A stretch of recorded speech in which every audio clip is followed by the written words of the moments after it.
Welcome to I can crack exam episode 15 માં આપ સર્વનું હાર્દિક સ્વાગત. વિદ્યાર્થી મિત્રો, આપણે એક વસ્તુ જ્યારે કોમ્પિટિટિવ એક્ઝામની તૈયારી કરતા હોય એટલે ફરજિયાત હોય કે 30 સુધીના ઘડી આવડવા જોઈએ અને ફરજિયાત આવડવા જોઈએ. સાચી વાત છે, આવડવા જ જોઈએ.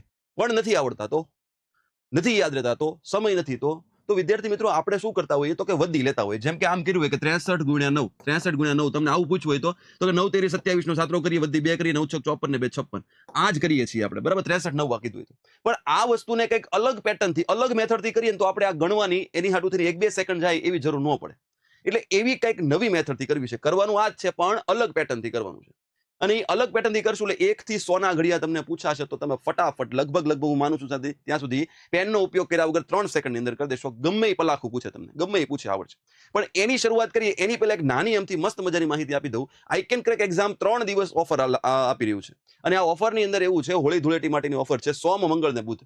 સીસી પ્રી, જે સીસી પ્રીનો કોર્સ છે આપણો 1212 રૂપિયાનો છે, એ તમને 999 રૂપિયાનો મળશે. બધા maths, reasoning, Gujarati, English, general awareness, current affair બધું. મેથ્સ રીઝનિંગ હું લઉં છું, ગુજરાતી ઘનશ્યામભાઈ લે છે, ઇંગ્લિશ છે હર્ષ સર લે છે, કરંટ અફેર્સ છે એ પાછું મહેતા સર લે છે, જનરલ અવેરનેસ છે પાછું હું લઉં છું, બરાબર. આ જ રીતે કોન્સ્ટેબલ છે, કોન્સ્ટેબલનો આખો કોર્સ છે જે 1999 રૂપિયાનો છે, એ તમને 1799 માં. આ બે કોર્સ લાઈવ છે, સ્ક્રીન ઉપર તમને બધી માહિતી દેખાય છે. હવે ફટાફટ આગળ આવી જાઓ.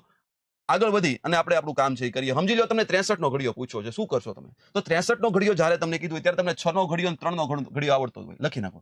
6 એકા 6, 6 દુ 12, 6 તેરી 18, 6 ચોક 24, 6 35, 36, 36, 42, 48, 54, 60. 3 6, 3 એકા 3, 3 દુ 6, 3 તેરી 9, 3 ચોક 12, 3 5 15, 3 6 18, 3 7 21, 3 8 24, 3 9 27, 3 10 30. બરાબર. હવે તમને પૂછે કે ભાઈ મારે 63 ગુણ્યા 4 કરવું છે. શું કરવું છે? 63 ગુણ્યા 4 કરવું છે. તો 63 ગુણ્યા 4 માં શું કરવું? 3 ચોક 12, 6 ચોક 24. 3 ચોક 12, 6 ચોક 24. તો જો 24 અને 12, 12 માંથી બગડો આમ નામ રાખવાનો અને એકડો છે 24 સાથે ભેળવી દેવાનો. 252 વાત પૂરી. હવે તમને એમ કે 63 8 જોવું છે. 63 8. તો 63 8 શું થશે? તો કે 6 3 8 24 ને 6 8 48. તો 48 24 થયા. ચોગડો આમ નામ રાખવાનો અને 48 ને 2 50 કરી દેવાનું. હવે તમને આવું ગમે એ પૂછી લે. સમજી લો તમને પૂછે કે 93 ગુણ્યા 8 કરવું છે. તો જુઓ 8 તેરી 24 અને 9 8 72. ચોગડો આમનામ રાખવાનો, બગડો છે 72 સાથે ભેળવી દેવાનો.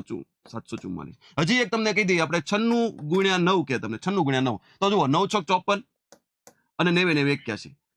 પાંચડો છે એક સાથે ભેળવી દો. 5 ને 81 એટલે 86. 864. શું થશે? 864. આવા ગમે એ પૂછે તમને ગમે એ પૂછે 39 ગુણ્યા 7 પૂછ્યું લ્યો. તો 9 7 63, 7 તેરી 21, 6 છે 21 સાથે ભેળવી દો. 273. પતી ગયું. બસ એટલું સરળ છે, એટલું સિમ્પલ છે. આવા તમને 1 થી 100 સુધીમાં ગમે એ પૂછે આવડે. એટલે આવા નવા વિડીયો માટે આપણી ચેનલને સબસ્ક્રાઇબ કરો, વિડીયો લાઈક કરો અને શેર કરો. Thank you so much.